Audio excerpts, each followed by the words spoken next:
दोस्तों जरा सोचिए कि आप करोड़ों की चोरी करें और पुलिस को ये बात पता चल जाए, लेकिन फिर भी पुलिस आपका कुछ नहीं कर सकती और आप अमीर होकर आजाद घूम रहे हैं। ये कहानी है ऐसे ही चोरी की है।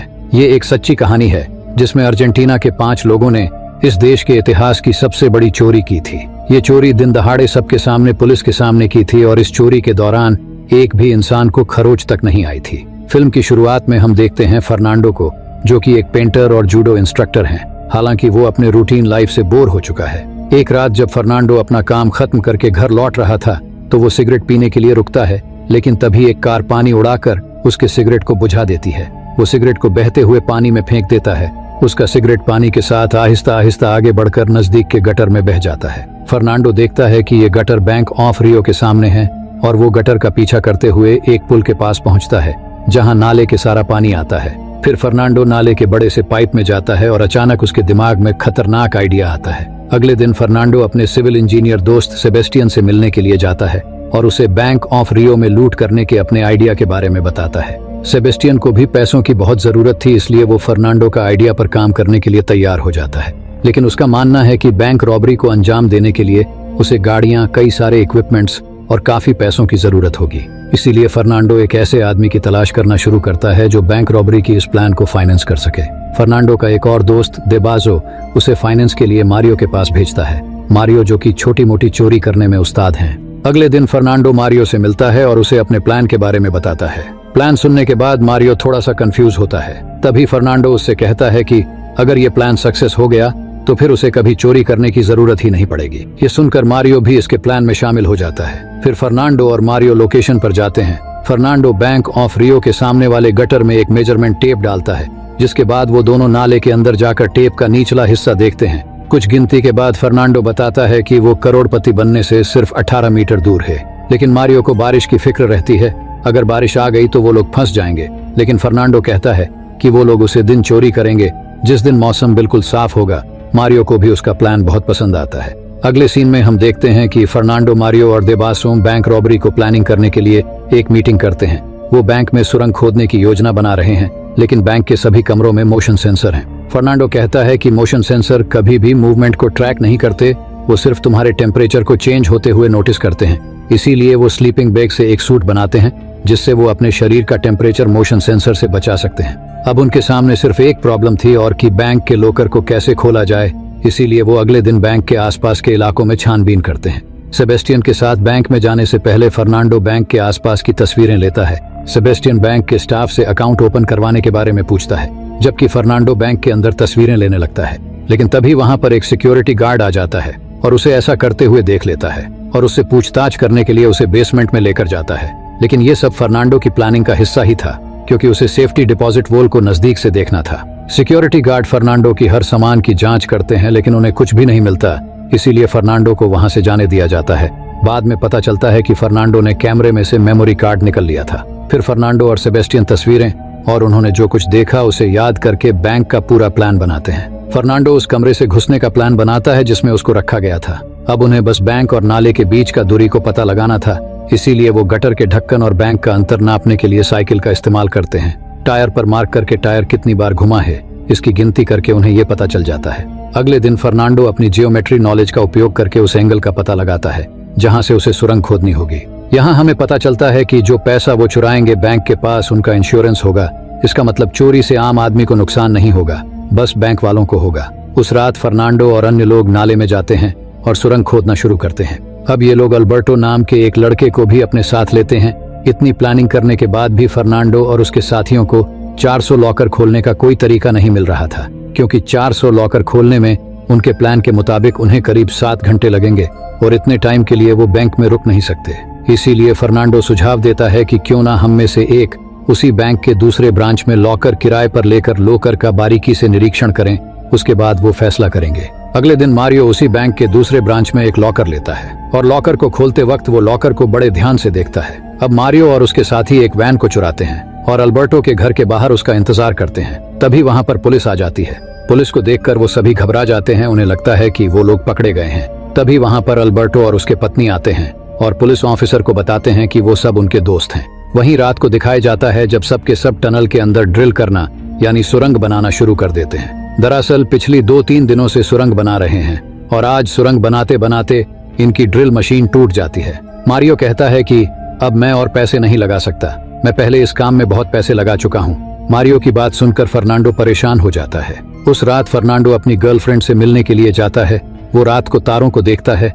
तभी फर्नांडो के दिमाग में एक आइडिया आता है और वो तुरंत मारियो के घर जाता है और कहता है कि उसे प्रॉब्लम का हल मिल गया है। वो बताता है कि बैंक खुले होने के समय सेफ्टी प्रोटोकॉल कुछ अलग होते हैं और बैंक बंद होने के बाद सेफ्टी प्रोटोकॉल बदल दिए जाते हैं। सामने से चोरी रोकने के लिए अलग सिक्योरिटी है और सुरंग से होने वाली चोरी का भी अलग सिक्योरिटी है, लेकिन जब ये दोनों चोरी एक साथ हो जाए तो उसे रोकने का कोई उपाय नहीं है। फर्नांडो कहता है कि वो बैंक के वर्किंग टाइम के दौरान मुख्य गेट से एंटर होंगे, क्योंकि उस वक्त सेफ डिपॉजिट के वार्ड भी खुले होंगे और वो भी बिना किसी अलार्म और मोशन सेंसर के। पुलिस को ऐसा लगेगा कि वो छोटे मोटे चोर हैं और सिर्फ कैश लूटने आए हैं। फर्नांडो इस तरीके से प्लान बताता है ताकि सबको यही लगे कि लुटेरे मुख्य गेट से ही वापस लौटेंगे और इससे पुलिस को शक भी नहीं होगा कि ये लोग सुरंग के रास्ते भाग जाएंगे।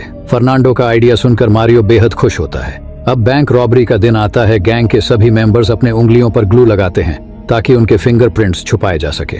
सेबेस्टियन नाले के रास्ते काम करने के लिए अंदर जाता है, जबकि फर्नांडो और बाकी मेंबर्स बैंक के अंदर आ जाते हैं और अपने अपने मास्क पहन लेते हैं। मारियो और देबाजो अपनी गन निकालकर फर्स्ट फ्लोर पर जाते हैं। वहीं फर्नांडो और अल्बर्टो ग्राउंड फ्लोर पर सबको अपनी गन पॉइंट पर ले लेते हैं।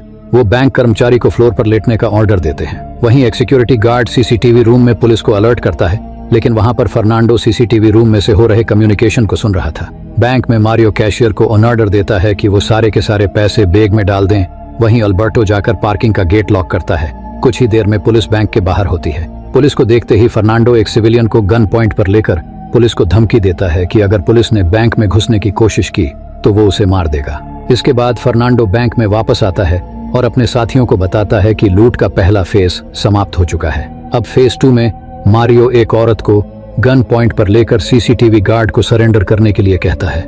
मारियो उस गार्ड की गन और मोबाइल लेकर उसे बाहर भेज देता है। इसके बाद फेज 3 में बैंक के सभी कैमरा बंद कर देते हैं और फर्नांडो लॉकर रूम में जाता है और एक तिजोरी हटाता है। फर्नांडो फेज 4 कहता है और उसे दीवार की दूसरी तरफ से सेबेस्टियन दीवार तोड़ना शुरू कर देता है और बैंक के अंदर आ जाता है। फिर फेज 5 में वो दोनों अपनी कार से कुछ इक्विपमेंट लेकर लाकर रूम में आते हैं और उस मशीन को असेंबल करना शुरू करते हैं। दोस्तों, ये एक कैनन पावर मशीन है जो सिर्फ 7 सेकंड में लॉकर तोड़ सकती है। अब हर कोई अपनी गाड़ी में टाइमर सेट करता है। सेबेस्टियन और फर्नांडो लॉकर तोड़ना शुरू करते हैं। इसी बीच पुलिस, मीडिया और बंधकों के रिलेटिव बैंक के बाहर इकट्ठा होने लगते हैं। पुलिस कैप्टन सिक्योरिटी गार्ड से बात करते हैं और बैंक के अंदर की स्थिति के बारे में पता लगाते हैं। वहीं बैंक में लॉकर तोड़ने का काम पूरे जोश में जारी है। अचानक छत पर उन्हें पुलिस टीम की आवाज सुनाई देती है। वहीं मारियो के पास जो सिक्योरिटी गार्ड का फोन होता है, उससे पुलिस कैप्टन का कॉल करता है। मारियो कैप्टन से बात करता है और बैंक की छत पर पुलिस कर्मियों को हटाने के लिए कहता है, नहीं तो वो बंधकों को मार देगा। कैप्टन को बात माननी पड़ती है, लेकिन पुलिस कैप्टन चुपके से 2 स्नाइपर को दूसरी बिल्डिंग के छत पर भेज देता है। फिर हमें फ्लैशबैक दिखाया जाता है। दरअसल फर्नांडो ने इस बारे में पहले ही सोच रखा था कि पुलिस उन्हें घेर लेगी और लॉकर तोड़ने तक उन्हें कोई ऐसा चाहिए जो पुलिस को बातों में उलझा सके। इसीलिए फर्नांडो मारियो को उसकी ट्रेनिंग लेने के लिए कहता है। इसी वजह से मारियो पुलिस वालों से बातों में उलझा के रख पाता है। अब कैप्टन मारियो से पूछता है कि उसकी डिमांड क्या है। मारियो कहता है कि वो मिनिस्टर से बात करना चाहता है। कैप्टन उसकी डिमांड मानने को तैयार हो जाता है और 1 घंटे का वक्त मांगता है।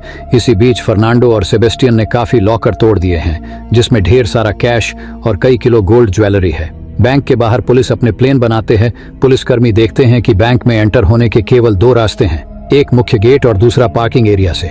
पुलिस का ये भी मानना है कि यहाँ पर एक छोटी सी लूट को अंजाम दिया जा रहा है। पुलिस कैप्टन फिर से मारियो को फोन करती है और उसे सरेंडर करने के लिए कहती है। कैप्टन उन्हें वकील देने की पेशकश भी करती है। जवाब में हमारी मारियो कहता है कि वो अपने साथियों से डिस्कस करके इसका जवाब देगा। इसी दौरान फर्नांडो और भी लॉकर तोड़ता है। वहीं पुलिस बाहर लाचार खड़ी है और यहाँ पर एक बूढ़ी महिला का फोन बजता है और पता चलता है कि उसका आज जन्मदिन है। मारियो उस महिला को विश करता है। वहीं देबाजो उसके लिए चॉकलेट लेकर आता है। पुलिस भी बर्थडे सेलिब्रेट करते हुए देखती है और मारियो उसे महिला को गिफ्ट के रूप में आजाद कर देता है। मारियो खिड़की के सामने आकर पुलिस कैप्टन को फोन करता है और कहता है कि उसने अपने जीवन के 15 साल जेल में बिताए हैं और वो तभी सरेंडर करेगा जब उसे आश्वासन दिया जाएगा कि उसे कम से कम सजा होगी। कैप्टन इस बात से मान जाता है और स्नाइपर को पीछे हटने का आदेश देता है। मारियो खिड़की से दूर हो जाता है और कहता है कि वो सिर्फ ये चेक कर रहा था कि पुलिस गोली चलाती है या नहीं। तभी वहां पर मिनिस्टर आता है, लेकिन मारियो मिनिस्टर को गाली देता है और उसकी जगह वो अपने वकील से बात करने के लिए कहता है। जब कैप्टन उसके वकील का नंबर मांगता है तो मारियो से किसी होस्टेज का नंबर दे देता है और वो फोन उठाकर अपनी आवाज बदलकर नकली वकील के रूप में बात करता है और इस तरह वो अपने साथियों के लिए काफी वक्त ले लेता है। अब मारियो ने सभी बंधकों को फर्स्ट फ्लोर पर बंद कर दिया है। फर्नांडो और बाकी साथी लूट का सामान लेकर वहां से निकलते हैं। फिर मारियो अपना फोन बंद कर देता है। इससे पुलिस कैप्टन को शक हो जाता है। तभी पुलिस कैप्टन की नजर गटर पर पड़ जाती है और सोचता है कि बैंक रॉबर्स इस रास्ते से भी भाग सकते हैं। सब मिलकर लूट का सारा सामान सुरंग के जरिए नीचे फेंकते हैं और एक बोट में रखते हैं। वहीं ऊपर फर्नांडो अपने सारे हथियार वोल्ट में रख लेता है और यहाँ पर हमें ये पता चलता है कि ये सारे हथियार नकली हैं। फर्नांडो कभी भी किसी नागरिक को चोट पहुंचाना नहीं चाहता था और पुलिस को यह बात पता चले इसलिए उसने अपने सारे हथियार वहीं छोड़ दिए थे। बैंक से सब निकल जाते हैं और उनके जाते ही बंधक अपने फोन उठाते हैं और अपने रिश्तेदारों को बताते हैं कि चोर यहाँ से जा चुके हैं। ये जानकर पुलिस कैप्टन एक टीम नाले में भेजता है, जबकि दूसरी टीम सामने बैंक से एंटर होती है और फर्नांडो और मारियो सुरंग के सभी सबूत को वहां से मिटाते हैं और बाकी साथियों के साथ बोट में सवार हो जाते हैं। यहाँ हमें ये पता चलता है कि फर्नांडो ये जानता था कि पुलिस को नाले के बारे में मालूम पड़ जाएगा, इसीलिए वो नाले में एक छोटा सा डैम बनाते हैं ताकि पानी का लेवल बढ़ जाए, जिससे वो मोटर बोट को दूसरी दिशा में ले जा सके। पुलिस कैप्टन बैंक के अंदर आता है, जहां पर वो सुरंग का रास्ता देखते हैं, जहां पर एक बम होता है। हालांकि उन्हें तुरंत पता चल जाता है कि वो बम और हथियार नकली हैं, लेकिन तब तक काफी देर हो चुकी होती है क्योंकि फर्नांडो और उसके साथी वहां से निकल चुके हैं। वो अपने एग्जिट पॉइंट पर पहुंच चुके हैं, जहां पर उनकी वैन रहती है। वो सब नाले से सीधा वैन के अंदर जाते हैं। सबके ऊपर आने के बाद पूरे माल के ऊपर भेजता है। इस तरह वो सब आसानी से वहां से निकल जाते हैं। वहां से निकलने के बाद लूट में इस्तेमाल होने वाले सारे सामान को ये लोग जला देते हैं। फिर वो अल्बर्टो के घर जाते हैं और लूट का सारा सामान आपस में बांट लेते हैं। दोस्तों, इस बैंक की रॉबरी को कुछ महीने बीत जाते हैं और सभी लूट के पैसों से आराम की जिंदगी जी रहे होते हैं। तभी एक दिन अल्बर्टो की पत्नी उसे एक दूसरी लड़की को किस करते हुए देख लेती है और उसे मालूम पड़ जाता है कि अल्बर्टो उसे धोखा दे रहा था। वो काफी गुस्सा होती है और पुलिस स्टेशन में जाकर फरियाद करवाती है और ये भी बता देती है कि बैंक रॉबरी में उसका पति अल्बर्टो भी शामिल था। इसका परिणाम ये होता है कि एक के बाद एक सभी गैंग मेंबर्स पकड़े जाते हैं। सभी को जेल में डाल दिया जाता है, जिसके बाद फिल्म फास्ट फॉरवर्ड में 7 महीने आगे बढ़ती है। हम देखते हैं कि फर्नांडो जेल से आजाद हो रहा था और मारियो उसे वेलकम करने के लिए खड़ा है। इसके बाद पता चलता है कि फर्नांडो ने ये तैयारी भी पहले से ही की थी कि अगर वो पकड़े जाते हैं तो क्या होगा। इसीलिए वो लूट के दौरान खिलौने की गन का इस्तेमाल करते हैं ताकि किसी को चोट ना पहुंचे और वो छोटी सी सजा पाकर ही जेल से छूट जाएं। साथ ही फर्नांडो और गैंग के बाकी लोगों ने लूट का बड़ा हिस्सा छिपा कर रखा था, क्योंकि बैंक के सेफ डिपॉजिट वोल्ट में रखे गए सामान का कोई रिकॉर्ड ही नहीं होता। लेकिन बैंक ने अंदाजा लगाया था और उनके मुताबिक लॉकर में 2.5 करोड़ कैश और ज्वेलरी थी, लेकिन पुलिस ने केवल 11.7 लाख और 8 किलो ज्वेलरी रिकवर की थी। बैंक के पास कोई ऑफिशियल रिकॉर्ड तो था नहीं, इसीलिए पुलिस अपराधियों के खिलाफ मामला ही न चला सकी। इसी तरह फर्नांडो के गैंग ने चोरी भी की और उसकी सजा भी पूरी कर ली, लेकिन उसके बाद भी वो अमीर बन गए। ना ही उन्हें कानून का डर था और ना ही पुलिस का डर था, ना ही उन्हें किसी से छुपने की जरूरत थी, क्योंकि उन्होंने अपनी सजा भी पूरी कर ली थी। तो ये था फर्नांडो का मास्टर प्लान। चोरी भी हो गई और सजा भी खत्म हो गई और उसके बाद भी वो लोग बहुत अमीर हो गए। ये फिल्म एक सच्ची कहानी पर आधारित है, इसीलिए फिल्म के अंत में हम बैंक रॉबरी के असली दृश्य देखते हैं और इसी के साथ ये फिल्म समाप्त हो जाती है। दोस्तों, वीडियो पसंद आई हो तो वीडियो को लाइक करें और हमारे चैनल को सब्सक्राइब जरूर कीजिए ताकि नए वीडियो आपको मिलते